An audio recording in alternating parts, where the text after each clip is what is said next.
Happy Halloween, y'all. Ooh. Yeah, the scariest part about this video is that, it's Loco Profiling episode 3, but, yeah, I failed to live up to my promise of having it finished by the end of July.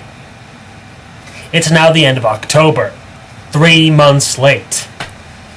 That said, I do have a good locomotive we can talk about for this particular scary holiday. Though I don't feel particularly scary. Oh!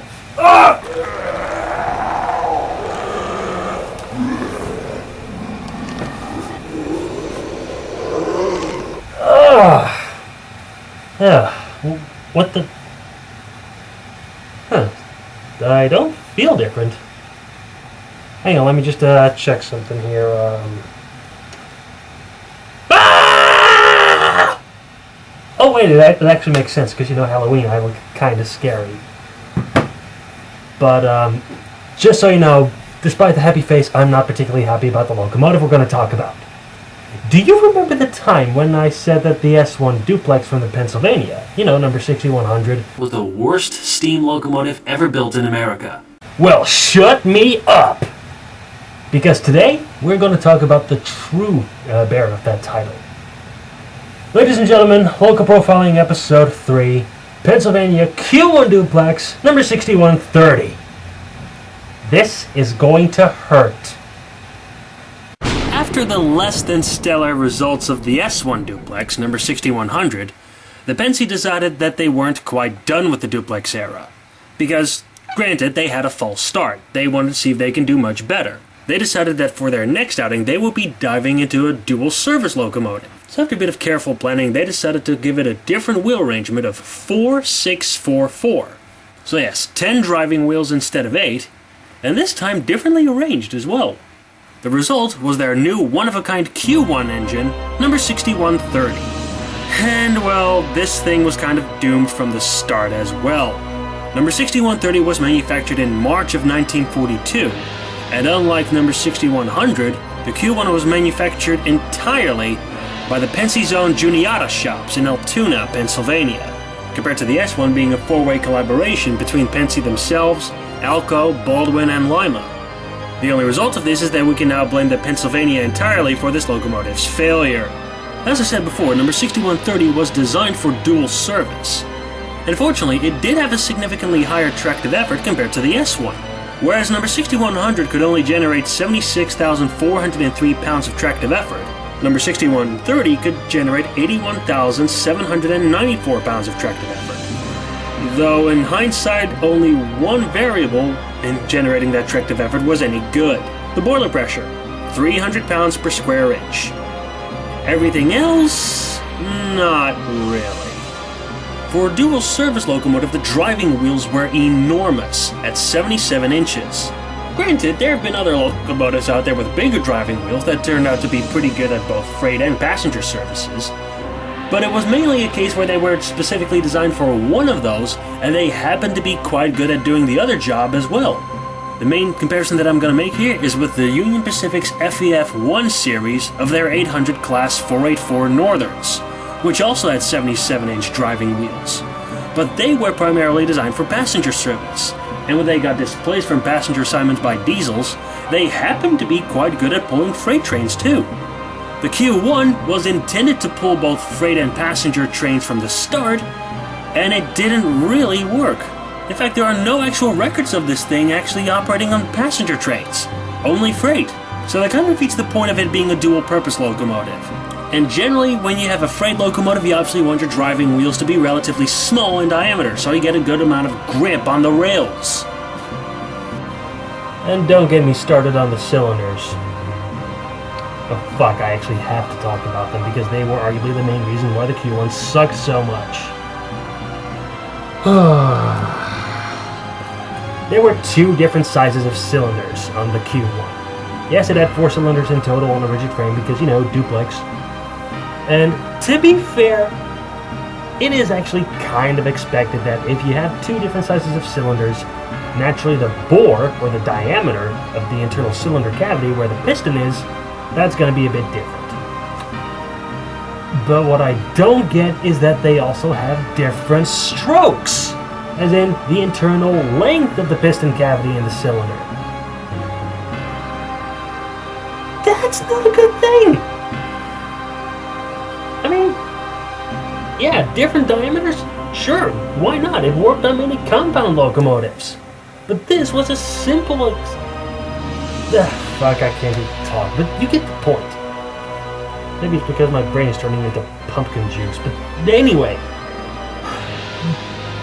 Ugh.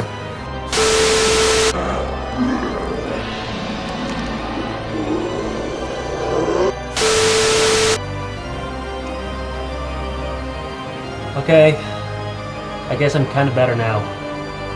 But yeah, what I mean is, like, you can't really have two different sizes of cylinders where also the length or the stroke is different, because it wouldn't really work out that way. It wouldn't really work well.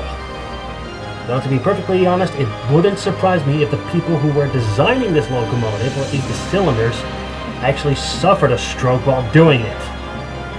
Now, as we've seen on the images so far, the Q1 had 10 driving wheels, so that meant 5 driving axles. And this was also a bit of a problem, because even though you would still have an even number of driving wheels, 5 is an uneven number, and because of that you couldn't really properly divide the power of both cylinders across all the driving axles.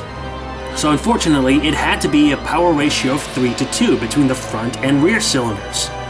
This meant that the 2 larger cylinders in front powered 3 of the locomotive's 5 driving axles, and the 2 smaller cylinders in the back literally powered the remaining 2 driving axles. The front cylinders seemed to be okay, 23 by 28 inches. Okay. So 23 inches in diameter by 28 inches long, at least on the inside. But unfortunately, I can't be as forgiving for the rear cylinders. Even though I will allow the smaller bore of 19.5 inches, I can't stand the reduced stroke of 26 inches. I mean, it shouldn't work, and it didn't work. Not to mention, arguably, the rear cylinders themselves were the biggest problem of the locomotive. They were unbalanced in size compared to the front cylinders, and unfortunately they had to be this small because they were tucked up right against the firebox, which wasn't a very good location for them in the first place, because not only are the rear cylinders themselves limited in size, but the firebox is limited in size as well. Not a good thing when you essentially have a 4-10-4 type locomotive. Superpower, where you demand a significantly larger firebox that is worthy of being supported by those 4 trailing wheels. But anyway, because they were tucked up against the firebox, naturally the rear cylinders were rather hot and dusty. And because they were pretty damn close to the actual fire, naturally the rear cylinders would also wear out quicker compared to the front cylinders. And then of course there's a problem regarding the steam pipes that actually feed all the cylinders. They were pretty damn long, which naturally meant quite a loss of power, and maybe even a bit of a delayed response. For example, when the engineer was going to open up the throttle valve, or regulator valve, however you wish to call it, the valve in the steam dome to make the locomotive go, he wouldn't get an immediate response because it would take quite a long amount of time for the steam to actually flow down the pipe, or actually to flow down through the regulator or throttle valve, through the superheaters into the main steam pipe, and then to all 4 cylinders simultaneously. And it would maybe even take a little bit of time for them to be fully filled up. But hey, at least he had a very good amount of traction. I'm just kidding. The Q1 also suffered from wheel slippage. Mainly because the driving wheels were a bit too big for their own good. Granted, it's not the same 84-inch disaster that you would find on the S1, but still. Oh, and just like with the S1, the Q1 eventually got, stripped of its streamlining because it got in the way of maintenance and lubrication. So, yeah. Need I say more at this point? Well, it looks like I do need to say a few more things. As we can kind of expect now, seeing how it wasn't very successful, number 6130 did not have a very long career. It was withdrawn from the Pensy's books in 1949, and finally cut up for scrap in 1952. And as a bit of a minor final oddity, there was the tender.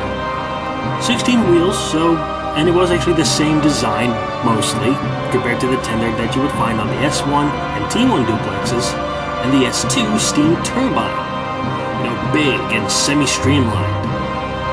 But unlike those engines, which were intended for passenger use only, to slap a dual surface name on even the tender for number 6130 was fitted with a doghouse, a little shelter towards the rear in which a brakeman can sit and look back to observe the freight train that was being pulled behind the locomotive. And as a side effect, it kind of sticks out from the top of the streamlining, so yeah.